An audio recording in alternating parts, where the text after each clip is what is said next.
Je m'appelle Aline Peugeot, pour ceux qui ne me connaissent pas, et je suis auteure du livre Du chaos à l'éveil spirituel, qui est une autobiographie en 2 parties. La première partie, j'explique les quelques épreuves, parce que le but, c'était pas de raconter ma vie.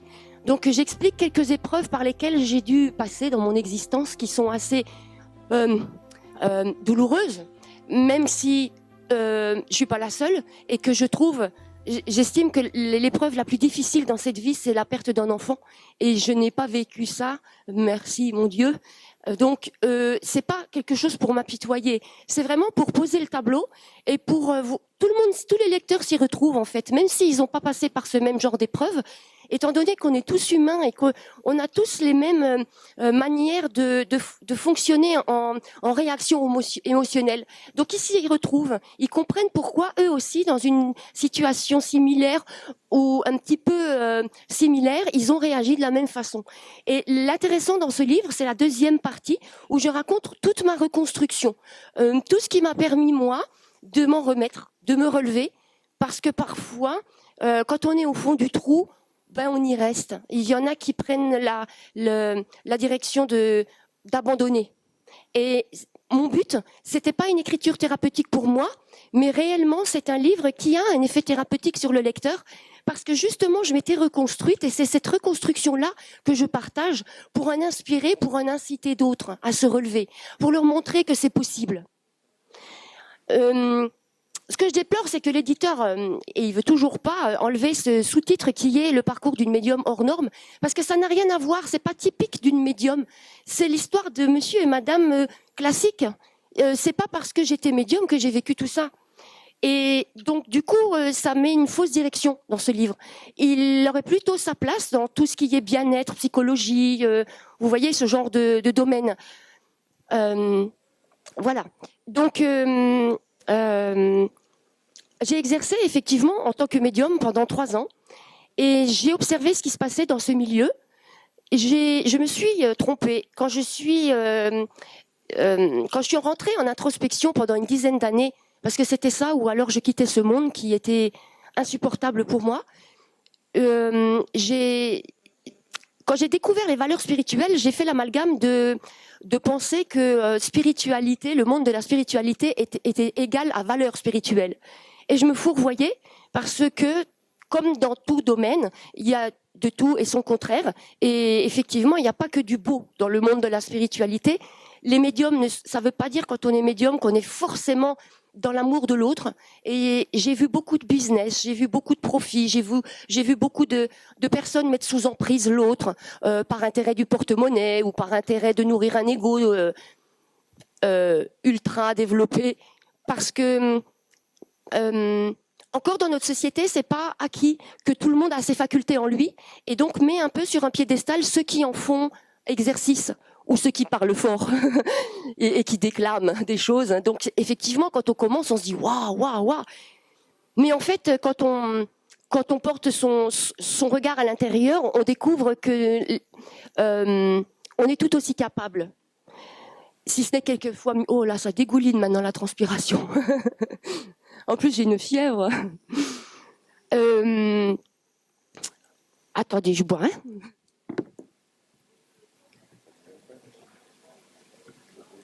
Comme c'est pas mon jour, la bouteille, elle est pas droite en bas. Alors, toutes les chances pour que ça dégouline sur la table.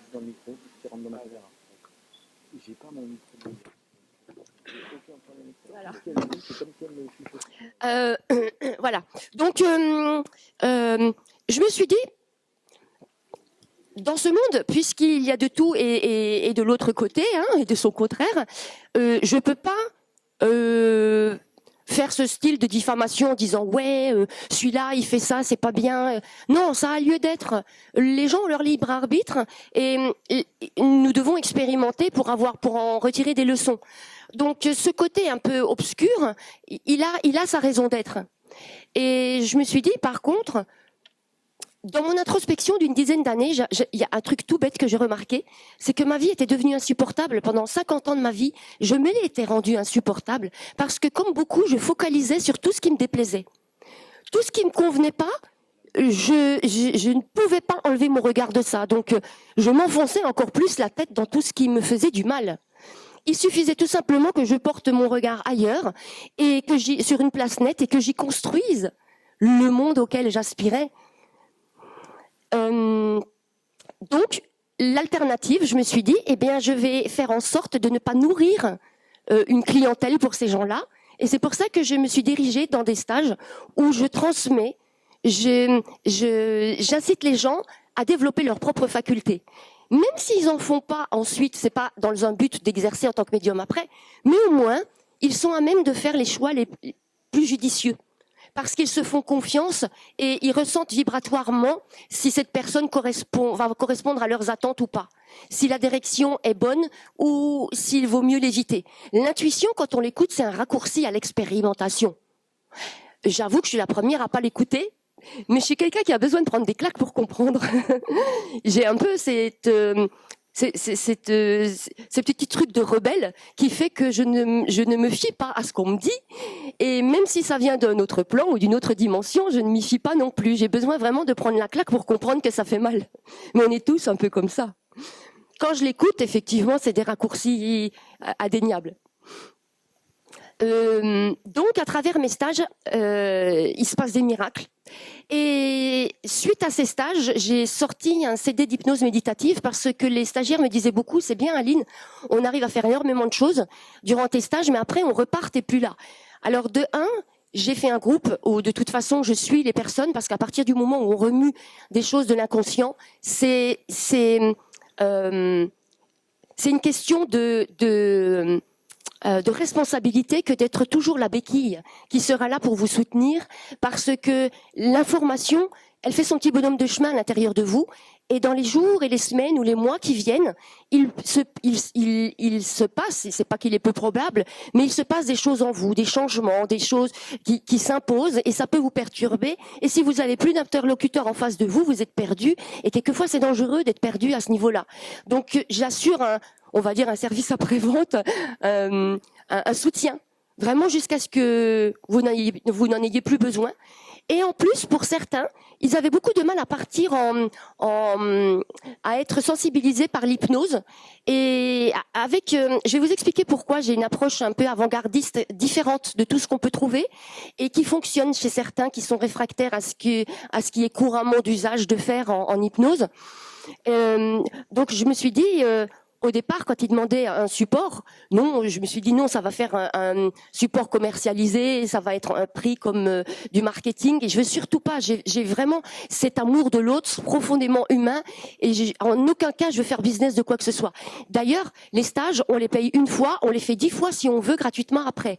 Parce que c'est pas au moment où vous vous êtes inscrit et où vous le faites la première fois que vous êtes forcément à même d'être dans la meilleure évolution, dans la meilleure version de vous-même pour développer vos facultés. Par contre, il mettra l'accent sur quelque chose auquel vous devrez porter votre attention, un blocage, une peur, une conviction une croyance limitante qui vous empêche d'aller au-delà, vous voyez.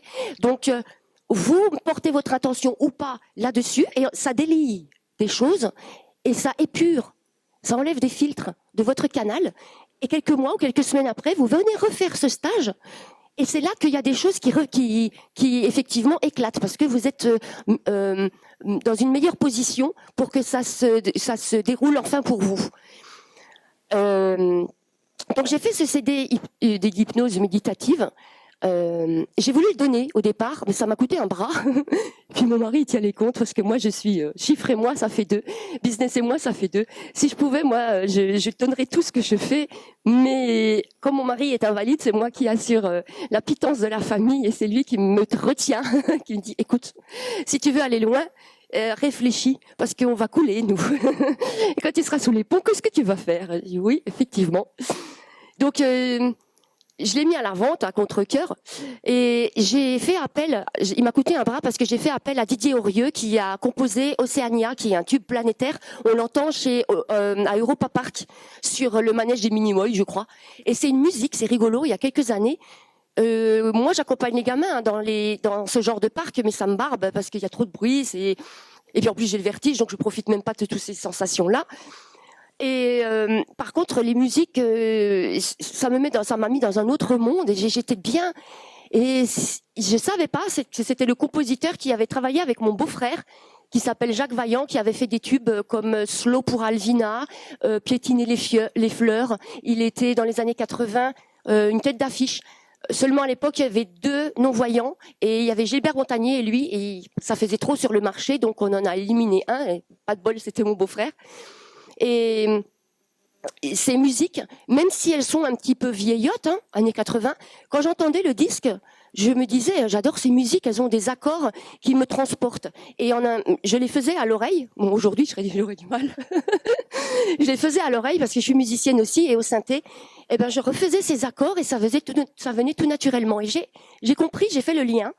C'est qu'en fait, dans ce CD, j'utilise 2 fréquences très efficaces, la 432 et la 528. La 432 Hz, c'est la fréquence de l'univers, c'est le La pour les musiciens.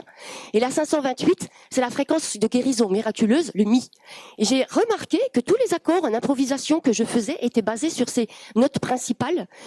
J'ai fait du solfège, mais comme toute chose qui demande réflexion de méninge ou concentration, ça me barbe.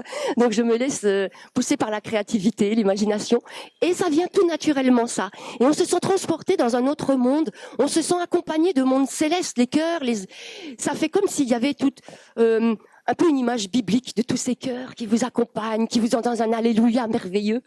C'est vraiment ça. Et donc j'ai fait un cours à Didier Aurieux en lui expliquant ce que j'attendais. Je lui ai dit que je voulais faire une hypnose où je voulais associer 2 notions essentielles. Le pouvoir de la musique qui a été scientifiquement prouvé parce qu'il l'utilise pour décupler les facultés des sportifs aux entraînements. On connaît tous, quand on entend certaines musiques, on se sent pousser des ailes, on se sent capable de tout, de soulever des montagnes. Et d'autres musiques, par contre, où on va pleurer toutes les larmes de notre corps, où on se sent en dessous. Vous voyez, vibratoirement, elle nous parle. Vibratoirement, elle réveille au niveau de nos cellules des émotions. Ça nous rappelle des choses. Ça nous fait vibrer, ça nous fait vivre.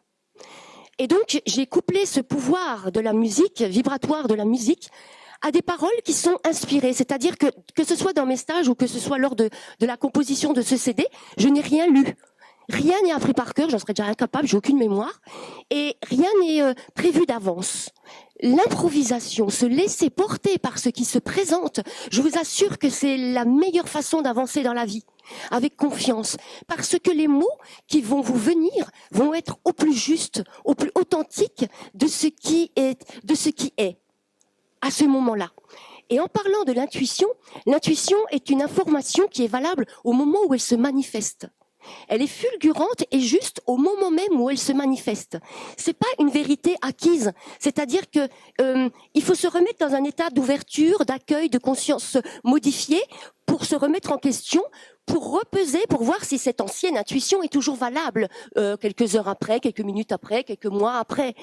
Parce que les choses sont constamment en évolution. On a tous fait l'expérience quand on croise pour la première fois quelqu'un, on sait si ça va le faire ou si ça va pas le faire. Vous êtes d'accord? On a tous dit un jour ou l'autre dans notre vie, ah celui-là je le sens pas. On ne sait pas pourquoi. Il a une bonne tête et tout, mais on le sent pas. Et il s'agit vibratoirement de quelque chose qu'on perçoit. Nous émanons tous quelque chose. Nous émanons notre essence. Et si elle n'est pas en harmonie avec ce que vous êtes, ça va pas être en cohérence avec vous. Vous savez, dans l'univers, il y a 2 forces, attraction, répulsion. Uniquement. C'est pour ça qu'avec les gens, avec certains, ça va être une évidence d'attirance, avec d'autres, ça va être une évidence de répulsion. C'est simple. L'attraction va être amour, la répulsion va être peur. Peur parce qu'on connaît pas, parce que c'est pas, ça va pas être en harmonie avec ce qu'on connaît, avec ce avec quoi on se sent bien. Et dès que c'est quelque chose qui sort un peu de notre habitude, de notre comment je pourrais dire ça, de ce qu'on est à l'aise avec. Quelquefois, je m'exprime bizarrement, mais c'est difficile. Vous savez, c'est un petit peu, on est dans un domaine difficilement explicable, comme ceux qui ont fait des expériences de mort imminente, ils ont un mal fou à expliquer réellement ce qu'ils ressentent, réellement la tonalité des couleurs. D'ailleurs, dans mes stages, quand je leur apprends à percevoir l'aura, quand ils voient les couleurs de l'aura, ils sont incapables de dire parce que c'est quelque chose et en même temps son contraire. C'est-à-dire que c'est fluorescent mais en même temps pastel. Il n'y a pas de mot parce que ça a l'air d'être quelque chose et son contraire en même temps. Donc il n'y a pas ce juste mot pour décrire. Là qu'après je pars dans des trucs et après j'ai du mal à revenir là où j'en étais. Donc pour faire court, pour aller quand même dans le vif du sujet puisque j'ai pris du retard et puis je vais pas mettre en retard les autres conférenciers après. Donc ce CD est né. Alors lors du studio d'enregistrement, j'ai rien lu du tout. Et j'ai fermé les yeux et je me suis mis en condition de stage avec toute cette ambiance, cet égrégore, aucun stage n'est les mêmes, c'est pour ça que ceux qui le refont plusieurs fois ne s'ennuient jamais, parce que même si le programme, évidemment, est le même, il n'est jamais amené de la même façon, jamais expliqué de la même façon, jamais dans le même ordre, parce que tout dépend de ce que de ce que vit le groupe, de ce que vit chacun individuellement, de la force du groupe aussi. Les groupes ne se forment pas par hasard, et quand il y a des désistements de dernière minute, même si c'est pas agréable, parce que quelquefois j'y suis de ma poche, parce que je loue les salles, moi, et quand c'est sur Paris, tout ça, c'est 1 200 €, c'est pas donné, eh ben, c'est juste. C'est juste. Mais bon, quelquefois, ça fait mal, hein, surtout quand ça se répète. Et les liens se font entre les gens. D'ailleurs, dans les stages, on fait les vies antérieures. Et quand c'est pas évident que tout de suite, là, ils font pas le lien, ils se disent, tiens, je vois pas que, j'ai pas d'affinité avec celui-ci, pas d'acrome crochu, je vois pas pourquoi il est dans ce groupe. Dans les vies intérieures, à tous les coups, quand il y en a un qui fait l'expérience, par exemple, de se voir dans un cachot, et de voir une porte qui s'ouvre sur leur cachot, ils font le débriefing, vous êtes sûr que dans le groupe, il y a l'autre qui dit « Oh, c'est dingue, j'ouvrais la porte d'un cachot, il y avait quelqu'un au fond. » Le lien a été fait. Et là, à partir du moment où on a ouvert leur canal et où je les ai sensibilisés sur la manière dont l'information peut se manifester, parce que beaucoup pensent qu'on ouvre la médiumnité avec sa tête, mais non, on l'ouvre avec son corps. Beaucoup aussi font l'erreur, je l'ai faite aussi, hein, de penser que être sur un chemin spirituel, c'est se déconnecter totalement de tout ce qui est chair, parce que chair c'est péché. On fait un petit peu cet amalgame. On se dit le corps c'est inutile, c'est tout ce qui est incarné, ça j'en veux pas, ça a été souffrance. Non, spiritualité c'est pur, donc c'est essence, c'est esprit. Et on fait abstraction du corps, mais non, ça se manifeste par notre corps. C'est réellement un sens. Vous savez, c'est exactement le même sens primitif, primaire que l'animal. En fait, quand on dit que l'homme, à la différence de l'animal, est un être civilisé, le juste terme serait plutôt de dire conditionné. Parce que nous sommes tous instinctivement intuitifs jusqu'à l'âge de 5-7 ans. Et c'est cette fameuse aussi notion d'enfant intérieur avec laquelle on commence les stages, qu'on va aller chercher cette partie-là, parce que c'est lui qui détient toutes ses facultés, tous ses potentiels. Mais c'est lui, cet enfant intérieur, qui à partir de l'âge de 5-7 ans, il a mis un genou à terre. Il a abdiqué, il s'est soumis. Parce que maman a dit que c'était comme ci et pas autrement. Et puis maman, on veut qu'elle nous aime. Alors on se soumet. C'est une sorte de chantage affectif, mais bienveillant. Maman, elle pense faire de son mieux pour son enfant. Elle veut qu'il soit accepté par la société. Elle veut surtout pas qu'il soit rejeté. Donc elle lui dit, fais comme ça et pas autrement. Parce que sinon l'autre, il va dire que... Et on veut surtout pas que l'autre va dire que... Nous, on vient d'un plan d'amour. On n'a qu'une envie, c'est de retrouver cet amour. Même si à sa dimension sur Terre, on peut pas le retrouver, on cherche d'en toucher un petit peu du bout du doigt. Donc on est dans cette quête d'amour dès la naissance. Et c'est pour ça qu'on est si influençable par le conditionnement. Vous comprenez ? Et ensuite, la société en remet une couche, l'éducation, la scolarité en remet une couche aussi. Il est très important de prendre les choses à la base. C'est-à-dire, pour éviter que l'enfant intérieur abdicte comme ça et se dise « j'ai pas le choix ». Il faut que je me soumette, parce que sinon je vais être marginal, en marge de la société. Horrible ça. Il faut expliquer les choses aux enfants différemment. Au lieu de leur imposer en leur disant c'est comme ça et pas autrement, il faudrait qu'on puisse prendre le temps de leur expliquer. Par exemple, je vais prendre un exemple, on appelle cette couleur bleue, mais libre à toi de l'appeler rouge si tu veux. Par contre, pour une bonne compréhension dans l'échange avec ton prochain, c'est plus cohérent que tu dises bleu comme tout le monde. On laisse le choix à l'enfant d'être compris par l'autre. Alors, vous voyez ce que je veux dire ? Il comprend qu'il a tout le choix d'appeler le bleu rouge, mais qu'effectivement, s'il veut se faire entendre de son prochain, et tous les enfants ont qu'une envie, on connaît les enfants quand on les met tous ensemble, ils ont des langues différentes, mais ils s'entendent, ils sont dans le partage, ils sont dans l'échange. Il a donc une envie, c'est de partager avec l'autre. Et si on lui laisse cette liberté de dire oui s'il en a envie, il se dit « Ah, ok ». Donc il choisit en conscience d'appeler bleu comme tout le monde. C'est différent que de se plier en violence Vous voyez la différence? Cette part de liberté lui permet de s'autoriser cet enfant intérieur en lui. Oui. Je m'égare, mais c'est un truc qui me passionne aussi, ça doit se sentir. J'en étais où? Il faudrait que j'aille dans le...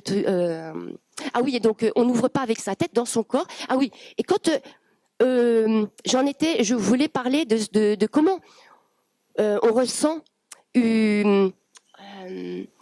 vous savez, quand on est réfractaire à tout ce qui est méditation, comme moi, parce que on a des automatismes depuis pendant 50 ans de s'affairer, de penser qu'on est utile quand on fait quelque chose. Et ça, c'est quelque chose qu'on garde. Hein. Ben, il faut l'accepter, hein, c'est pas grave. On va pas d'un seul coup se poser et puis faire le vide et tout ça. Il y a une alternative à ça. C'est de tout le temps ramener sa conscience à l'instant présent. Quand on ramène sa conscience à l'instant présent, ça intéresse tellement pas le cerveau que quelque part il se défile. C'est-à-dire que ça installe un instant de silence. Bon, bien sûr, il va revenir régulièrement pour essayer de faire un parasitage mental, ruminer un passé ou essayer de se projeter dans l'avenir, mais ça, c'est reconnaissable. Parce que c'est toujours les mêmes rengaines. Si vous observez ça, il faut surtout pas se braquer parce que lui, il adore le braquage sur lui parce que ça le nourrit. Il se dit chouette, chouette, chouette, j'ai les nerfs. Chouette, chouette, chouette, j'ai un impact. Il faut surtout pas montrer qu'il a un impact. Il faut l'observer et dire ok, j'ai vu, mais c'est pas ce qui m'intéresse à l'heure présente. Et tout le temps ramener à l'instant présent sa conscience. Et ça s'installe une sorte de vide où là, on peut percevoir l'information authentique. Où là, on peut percevoir des choses qui viennent d'ailleurs. Qui ne font pas suite à une déduction logique. Il y a un symptôme classique quand une information est validée par l'autre dimension. Moi, je suis quelqu'un de très cartésien et j'ai adoré la science physique quantique parce que l'information, en fait, elle est présente en l'état de données. Elle gravite autour d'une personne. Quand on fait dans les stages une lecture d'âme sur quelqu'un, on chope des éléments qui lui appartiennent, qui gravitent autour d'elle, du passé, du présent et d'un futur qui l'attend si elle ne change pas. Vous savez, si elle ne travaille pas sur elle, si elle ne veut pas reprendre en considération certaines choses. Dans ce cas-là, on peut dire que le futur est tout écrit. Vous voyez? Pour prendre un exemple, comme je l'explique dans mon livre, j'ai passé 15 ans dans le milieu de la prostitution et en étant alcoolique parce que je suis quelqu'un de très timide, donc je ne pouvais pas me prostituer sans boire, je n'aurais jamais osé. Si je n'avais pas reconsidéré les choses, mon avenir, il était en train d'attendre la mort, c'est ce que j'attendais d'ailleurs, dans ce milieu-là, et il était écrit. Mais j'ai fait un saut quantique parce que, et quand on fait un saut quantique, on change de point de vue d'observation, ce qui change le résultat observé, ce qui rend acceptable ou compréhensible certaines choses, et qui fait que là, on est à même de choisir un autre futur. Vous voyez ce que je veux dire? C'est dur dès le matin là, surtout que moi je passe du coq à l'âne tout le temps.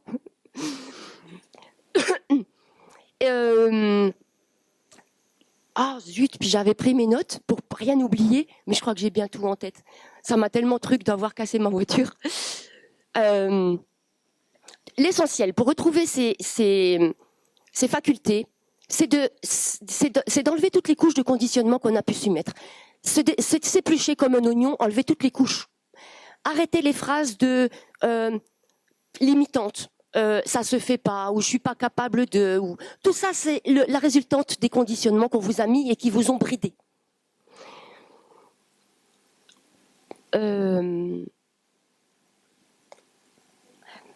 Vous savez, inconsciemment aussi, la conscience collective, donc tout comme un égrégore, ils ont été capables de mesurer la fréquence d'une population et avant un attentat, avant une catastrophe, le pic fait une pointe.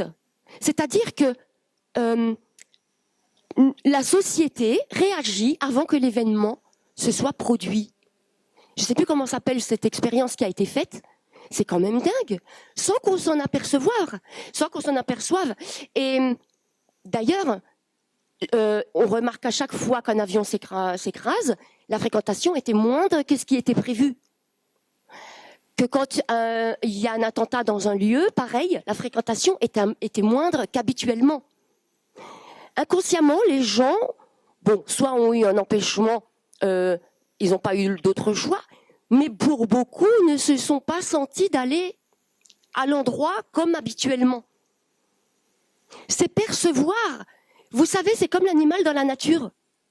C'est qu'il ressent le danger avant de le voir. Nous en sommes capables. C'est ça, l'intuition au départ. Et l'intuition, évidemment, plus elle est sollicitée, plus elle est écoutée, plus elle mène sur un mode de fonctionnement de médiumnité. Quand on perçoit par le chakra coronal, évidemment, mais la médiumnité s'exprime par le chakra de la gorge. Et en fait, si vous n'exprimez pas, si vous n'avez pas suffisamment confiance en vous pour exprimer ce qui vous parvient, si vous vous limitez en disant non, je vais pas dire ça, je vais passer pourquoi, ça n'a ni queue ni tête, ça sort de nulle part, ça bloque. C'est comme un tuyau, un canal, et il y a quelque chose qui passe, mais on le fait pas sortir. Et ben qu'est-ce que ça fait? Ça bloque dans le canal, et le reste ne peut pas suivre. Vous allez voir que si vous osez exprimer la première intuition qui vous vient, le reste va continuer à venir, à s'autoriser à se manifester. C'est comme si on mettait du destock, en fait. Et puis c'est fluide après. Mais c'est vrai que le premier pas d'oser dire la première chose, qu'est-ce que c'est dur. Parce qu'il faut prendre ce fameux risque de transgresser un comportement qu'unanimement est reconnu. C'est-à-dire que de ne dire que des choses qu'on peut prouver par un raisonnement logique. Sauf que tout ça c'est tout sauf logique. C'est hyper juste, mais pas logique. C'est un point, c'est tout. Surtout que la logique humaine n'est pas forcément la logique universelle. Nous sommes dotés de plein d'organes intuitifs. Il n'y a pas que la glande pinéale, évidemment, en lien avec le troisième œil chez les médiums. Il y a aussi le ventre, le cerveau ventral, avec ses neurones et ses connexions synaptiques. Nous avons aussi l'épiderme. Le cœur aussi est d'ailleurs le plus grand organe intuitif et qui émane le plus grand champ électromagnétique. Sachant qu'une information et vibration que l'on reçoit, d'ailleurs dans les stages, on commence aussi à savoir percevoir comment on peut détecter une information juste d'une information erronée. Et nous sommes des caisses de résonance et on ressent quand on nous dit quelque chose, si c'est juste ou si ça sonne faux. Et quand on arrive à observer comment ça se manifeste à l'intérieur de nous, le malaise que ça peut procurer quand c'est faux, eh bien c'est génial parce que du coup, on ne se fait plus leurrer. Et c'est en lien aussi avec ce que je vous ai dit tout à l'heure, les fameuses phrases qu'on dit, même si vous avez le plus grand démenteur en face de vous, il y a un truc qui va sonner faux.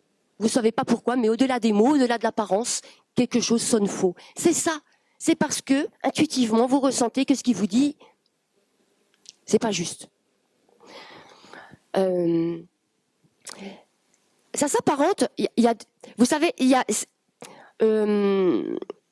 l'information que l'on capte, alors que ça soit par le biais de guides, de guides désincarnés, que ce soit d'une manière plutôt cartésienne, comme explique le livre de Fabrice Bonvin, La science de l'intuition, pour ceux qui sont très cartésiens comme moi, ce livre est génial. Il a écrit, il a fait un livre sur la méthode qui est utilisée après avoir des dossiers déclassés, comment ils entraînent les agents du grand renseignement à chercher l'information à l'autre bout du monde. C'est de la médiumnité. Ils captent, vous savez, la vision à distance, là, mais ça se dit en anglais. Reviewing, là, quelque chose. Ça vous dit rien à personne?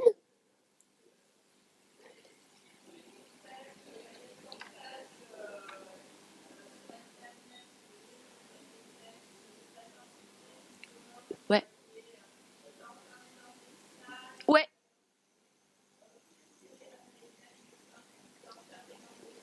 C'est qui parle?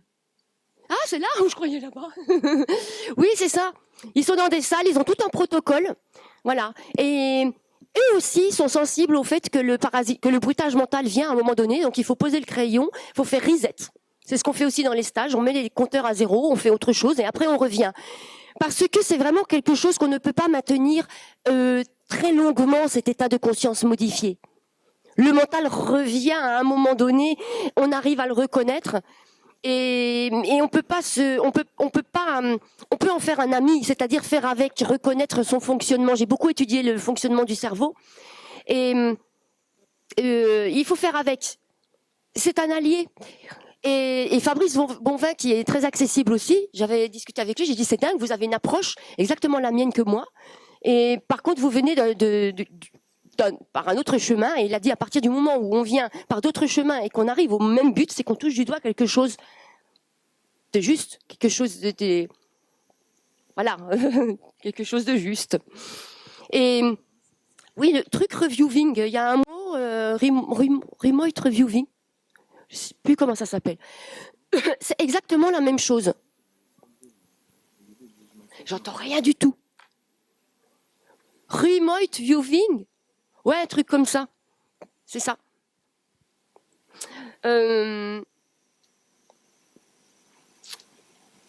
Ouais. Donc j'ai pas mes notes et j'essaye de me les remettre dans ma tête. Ah oui. Ah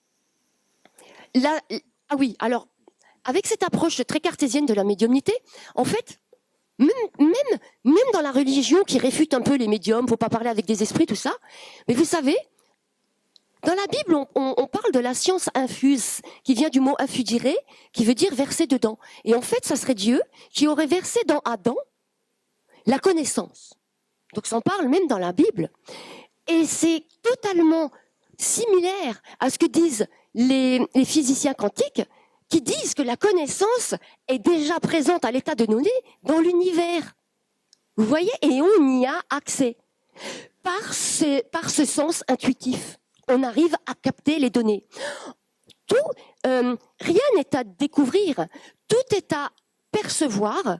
Ce que nous créons, en fait, n'est uniquement dû qu'au choix des données que nous prenons, que nous percevons, et de l'énergie que nous utilisons pour les imbriquer les unes dans l'autre. Vous voyez ce que je veux dire? Nous sommes des électrons, nous sommes des neutrons, des machins, des trucs de lumière. Ce qui nous fait maintenir en matière, c'est l'énergie. Si l'énergie, il n'y en a plus, on s'émiette. Vous voyez ce que je veux dire? C'est pareil avec, quand on dit qu'on est créateur de notre réalité, c'est pareil. Si on est dans un état de conscience modifié et qu'on attrape des informations justes et qu'on s'évertue à mettre l'énergie qui met en osmose, qui met en matière toutes ces données, on construit quelque chose qui va fonctionner obligatoirement. Vous voyez? J'ai réussi à vous faire comprendre ça. Pas évident, hein. Vous croyez qu'il faut que je m'habitue à être sourde parce que ça fait bizarre, hein.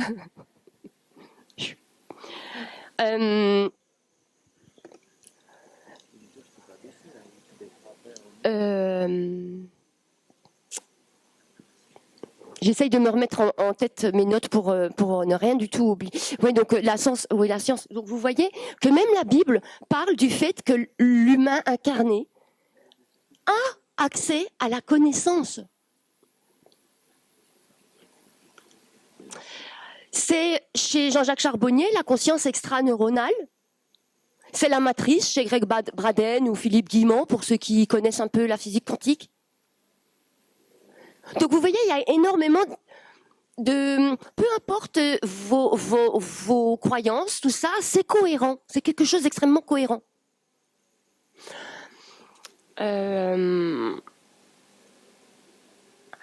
Ouais. Est-ce que... ça m'embête de ne pas avoir mes notes et puis j'ai pas envie d'aller les chercher dans mon sac parce que ça vous laissez tout seul. Oui, allez-y, mais parlez fort. Bonjour. Bonjour. Une question. Qu'est-ce que vous pourriez conseiller pour se reconnecter à notre sensibilité, à notre médiumnité? Qu'est-ce que vous pourriez conseiller? Donc, vous proposez des stages et sinon, s'il y a des personnes qui veulent découvrir ça à l'intérieur d'eux-mêmes, Est-ce que vous auriez des indications ou... Déjà, il faut idéalement arriver à se persuader, mais pas que mentalement, cellulairement. Il faut arriver à reprogrammer nos cellules pour qu'elles acceptent l'information suivante, que c'est possible, qu'il faut avoir la foi, la confiance en ce qui va se passer, et pas être dans une espèce d'attente avec trop d'attente derrière. C'est-à-dire être dans une ouverture, mais dans une ouverture sans avoir d'attente précise, parce que on ne peut pas déterminer par où ça va se manifester, ou choisir en se disant moi je veux entendre, moi je veux voir. C'est pas nous qui décidons, ça dépend de notre construction, ça dépend de notre parcours. Et sachant que au départ, si ça se manifeste de cette façon, ça va encore de toute façon évoluer. Donc, il faut arriver à se mettre dans un état d'attente tout en, et ça Greg Braden l'explique très bien, tout en étant déjà persuadé cellulairement que c'est là. Donc, il faut se remettre dans ce fameux état à l'affût, comme l'animal sauvage dans son environnement. Parce que c'est en étant à l'affût, tous les sens exacerbés, qu'on perçoit. Vous voyez ? C'est vraiment un instinct primaire. Et quand ça arrive, c'est un truc de fou, parce que je me promenais et j'étais comme ça, à l'affût, mais sans rien attendre non plus, et j'ai entendu un arbre m'appeler. Et moi, je me suis dit, mais oui, l'arbre, il t'a parlé. J'ai regardé, comme tout le monde fait, il n'y a personne qui te voit. Parce que si on doit faire demi-tour, aller parler à l'arbre, on va te... Vous savez, le mental, hein, il arrive à la rescousse et puis il vient vous faire des conseils qui vous coupent l'herbe sous les pieds. Et en fait, quand on reste bien centré à l'intérieur de soi, eh ben, on peut pas passer à côté, on se dit non.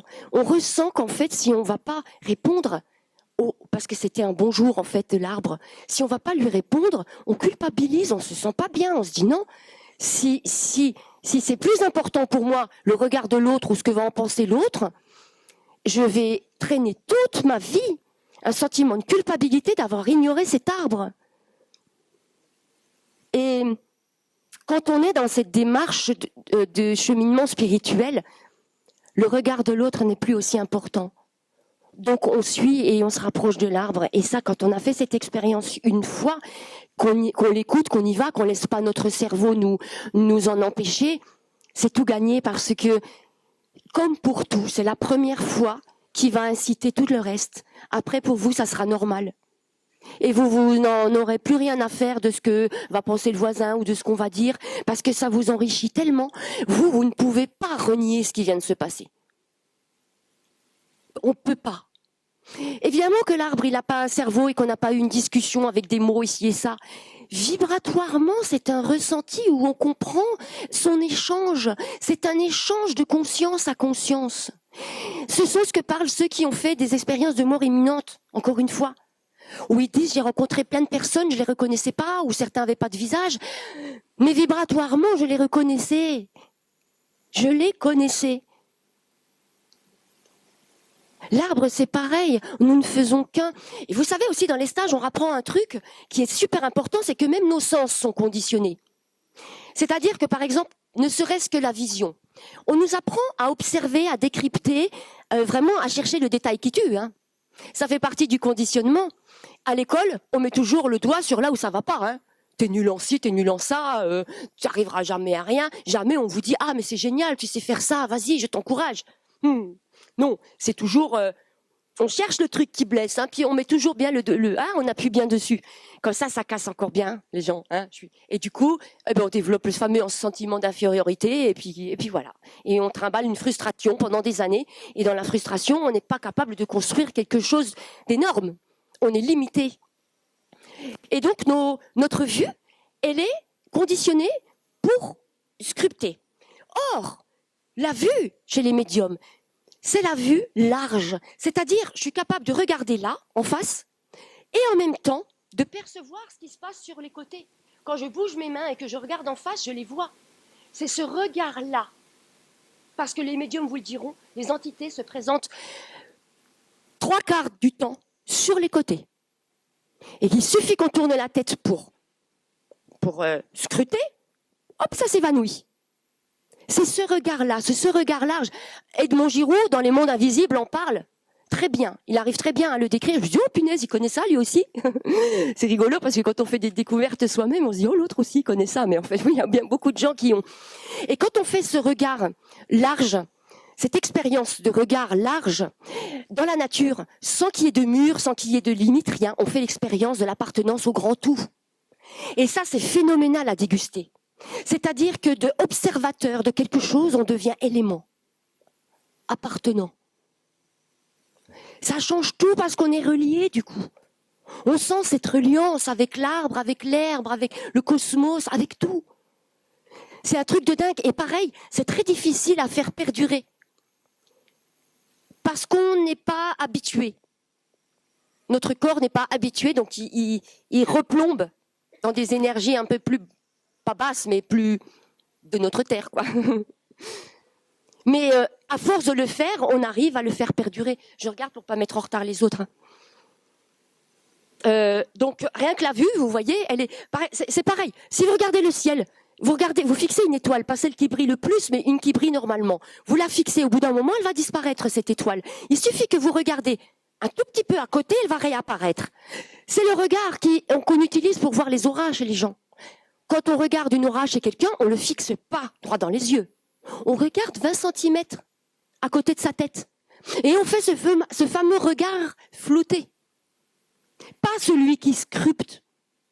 Je vous fais rire parce que quand je parle, là, je fais plein de gestes. Hein. Oui, je sais. Je le vis, le truc. Et ça m'emballe de transmettre parce que je vois tellement de gens métamorphosés après mes stages. Ils recouvrent la vue, en fait. Ils renaissent véritablement. Ils ont compris qu'ils sont capables de tous les possibles. Et ça, et la vie, elle est perçue complètement. Elle a une autre dimension dans ces cas-là.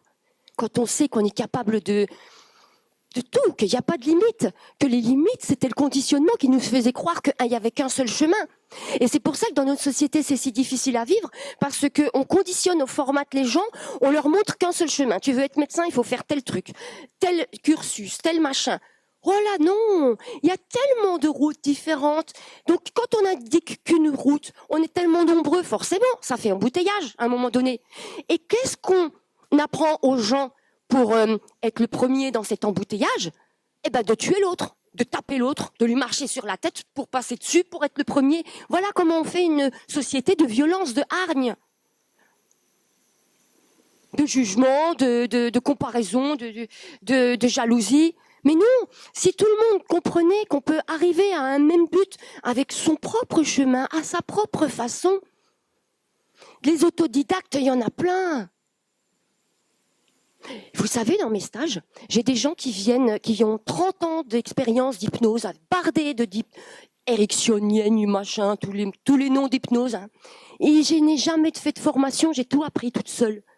Dans les livres, j'en ai lu des bouquins sur le cerveau, j'ai lu des tonnes de bouquins là-dessus. Et j'ai fait mon propre déduction, ma propre analyse. J'ai pris des petits bouts de partout et j'ai fait mon propre mode de fonctionnement. Et c'est ça que je transmets. Parce que moi, ça me semble cohérent. Évidemment que je ne demande pas à tout le monde d'accepter. Je dis absolument pas que c'est la méthode. Oh non, non. C'est mon approche. Essayez-la. Et pour beaucoup, c'était celle-ci qu'il fallait. Il fallait oser la porter. Parce que c'est encore dur dans notre société. Ouais, mais l'autre, elle n'a pas de diplôme et tout. Ouais, mais l'autre, on lui demande d'écrire des articles sur l'hypnose parce que quand on voit les retours, quand on voit mon discours, on voit que derrière, il y a quand même de la profondeur. On sait de quoi on parle du sujet. Vous voyez? Et ça, c'est problématique aussi. Et puis d'abord, il y a plein qui sont thérapeutes alternatifs, tout ça. Il n'y a pas forcément des diplômes, et pourtant, ils sont super efficaces.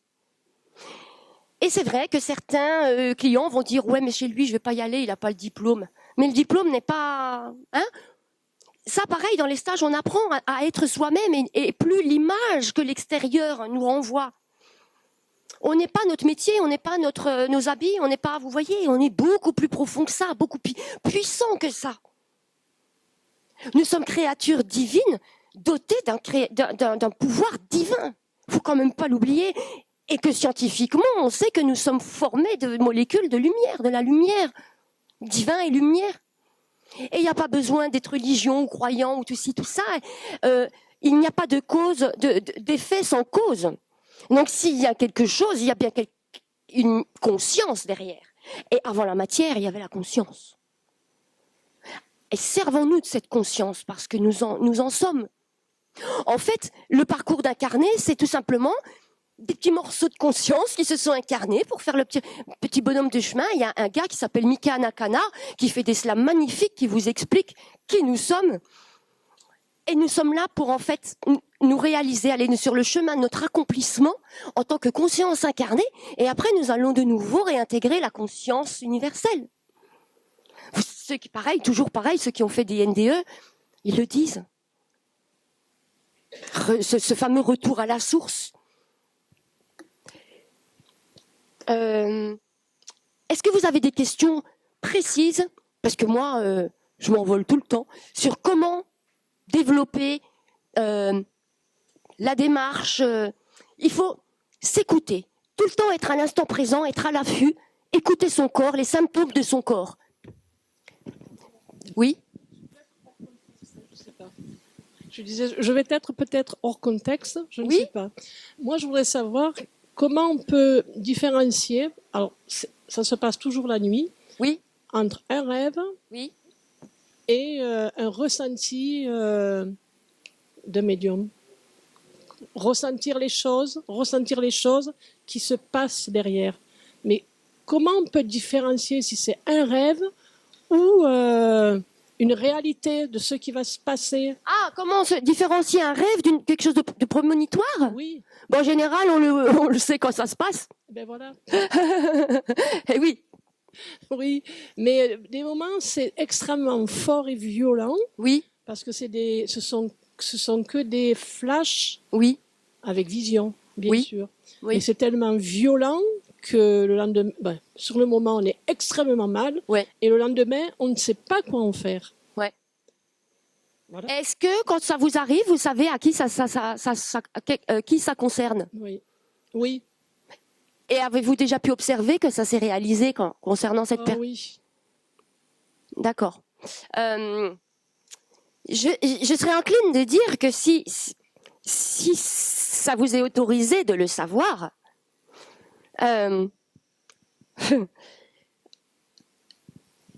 pesez en conscience le pour et le contre de le dire ou de le taire. C'est la meilleure démarche. Sachant qu'il faut tout le temps rester dans les intentions pures pour l'autre. Pas pour blesser, mais dans l'intention de l'aider, de lui porter secours. Pesez à l'intérieur de vous comment ça vibre. Si vous le dites, comment vous vous sentez? Si vous ne le dites pas, comment vous vous sentez? Et là où vous vous sentez le mieux, suivez ce chemin. Ça, c'est la meilleure indication.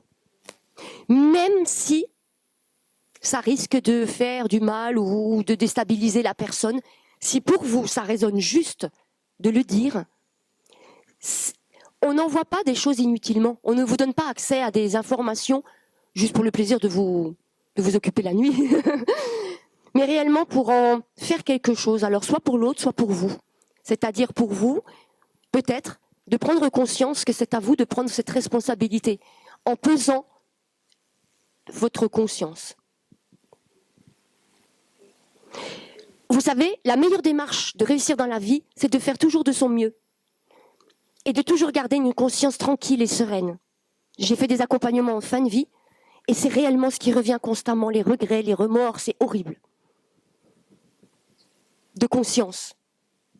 Donc, soyez clean tout le temps envers votre prochain. Et surtout, dites les choses. Bon, évidemment, on peut encore le dire après quand ils sont sur un autre plan. C'est pour ça que j'ai voulu exercer en tant que médium, parce que c'est tellement important quand il y a eu des non-dits ou quand il n'y a pas eu le temps ou le courage de dire je t'aime ou d'accorder des pardons, parce que quand on est incarné, quelquefois le caractère ne fait que les circonstances. quand on sait que c'est encore possible après, mais ça change toute la vie de, par exemple, une maman qui a perdu son enfant ou l'enfant s'est suicidé, tout ça, ça donne il y a des mots qui sont encore possibles d'échanger, qui permettent de maintenir la personne restée sur ce plan, de continuer. C'est pour ça que je voulais être médium et que j'ai exercé pendant 3 ans. C'est pour ça. Oui. Comment discerner clairement quand on reçoit un message de sa voix intérieure, en fait, la Oui. verbalisation de sa pensée? Ça va, elle était tout près. Comment discerner quoi? Alors, comment discerner clairement sa voix intérieure, donc la verbalisation de sa pensée, Oui. d'un message de l'extérieur? Ah oui, eh ben, en général, la voix intérieure ne fait pas suite à une déduction logique, ne fait pas suite à tout un raisonnement. Ça vient, ça s'impose, sans raisonnement au préalable. Le mental, lui, il raisonne, et il se base sur des éléments du passé aussi. Il se base toujours sur des choses qu'il connaît. Et en plus, dans les stages, avec l'hypnose méditative, j'utilise, puisque c'est pour ça que je parlais que j'ai beaucoup étudié le cerveau, parce que j'ai trouvé la technique pour le faire bugger. Donc du coup, il n'a pas le temps d'intervenir. Les choses s'imposent. Ça, c'est juste génial. Il suffit pour les gens qui viennent d'être dans cet accueil, d'attendre de voir pour le croire. Je leur donne cette possibilité, parce que dans ce milieu-là, normalement, il faut d'abord y croire pour le voir. Mais là, ils demandent à voir, et ils voient, justement. Et le mental n'a pas eu le temps de se mettre en route pour leur fabriquer quelque chose. Ça s'impose. C'est pour ça que j'ai étudié le cerveau. Il faut en faire son ami, il ne faut pas se braquer. Alors moi j'avais une petite question. Comment comprendre les signes qu'on nous envoie? Par exemple, je ressens énormément de vibrations, de frissons. Alors il fait pas froid, la terre trempe pas. Mais comment comprendre ce que ça veut dire, quoi? Ça veut dire porter votre attention sur ce qui se passe. Soyez à l'affût, justement. Bah ouais, mais... Là, par exemple, je vibre. Ma tête vibre. Pourquoi? Et parce que ça a envie de s'ouvrir, parce que c'est un outil qui demande à être développé dans cette incarnation-là. Quand ça se manifeste, c'est que c'est quelque chose pour lequel vous devez œuvrer, un outil avec lequel vous devez œuvrer dans votre incarnation. Parce que sinon, les gens qui s'intéressent mais qui n'ont pas de symptômes particuliers, c'est pas forcément un outil qui va se développer suffisamment pour en faire quelque chose dans cette incarnation. Vous voyez? Mais quand ça vibre, quand ça vit déjà, c'est que c'est là. Il faut accoucher là. Ah ouais, justement, mais comment on accouche, quoi?